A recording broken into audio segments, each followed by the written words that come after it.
Chit for chit comedy channel, comedy news from Narada. సినీ ప్రియులకు, comedy ప్రియులకు స్వాగతం, సుస్వాగతం. ఈరోజు మన టాపిక్ కర్ణాటకలో కాంతారా. కాంతారా సినిమాని కన్నడ వాళ్ళ కంటే తెలుగువారే ఎక్కువ చూశారు. కోట్ల కొద్ది కలెక్షన్స్ ఇచ్చారు. ఆ కలెక్షన్స్కి రిషబ్ శెట్టి ఆశ్చర్యపోయి మనల్ని సరదాగా సినిమా పిచ్చోళ్ళు అని కూడా అన్నాడు. అతనికి ఇప్పుడు బెస్ట్ యాక్టర్ అవార్డు వచ్చింది జాతీయ స్థాయిలో. సినిమా స్టోరీ తెలుసుగా, ఓ నాస్తికుడికి ఆస్తికులకు మధ్య జరిగే సంఘర్షణ. వారి విశ్వాసాలు గెలిచాయా, నాస్తికత గెలిచిందా అన్నది సినిమా. కర్ణాటక ప్రభుత్వానికి దేవుడంటే గిట్టదు. అచ్చం ఈ సినిమాలో విలన్ల. ప్రజలకి దేవుడంటే విశ్వాసం. అచ్చం ఈ సినిమాలో ప్రజల్లా హత్యలు, కుట్రలు, కార్పణ్యాలు, పోలీసులు, లాయర్లు ఎన్ని చేసినా చివరకు దేవుణ్ణి నమ్మని హీరో పైకి దేవుడు వస్తాడు. తెలియని ఓ శక్తి ఆవహించి ఎలా తాండవం చేస్తుందో చూపిస్తాడు.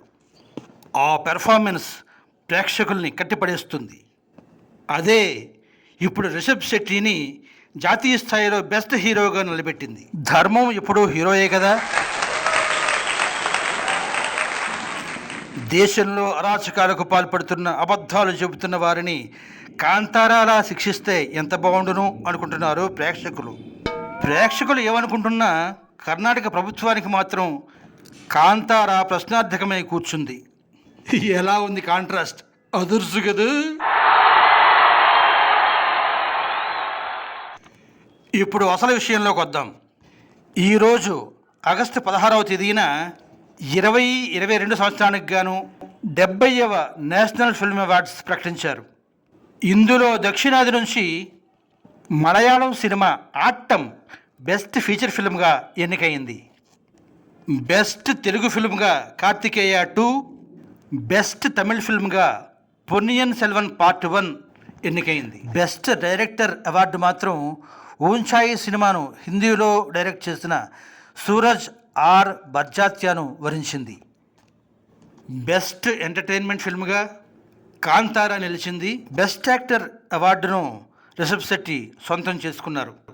ఇక బెస్ట్ యాక్ట్రెస్ అవార్డు నిత్యా మీనన్ను వరించింది. ఆమె తిరుచిత్రాంబలం అనే సినిమాలో చేసిన పెర్ఫార్మెన్స్కు ఈ అవార్డు దక్కింది.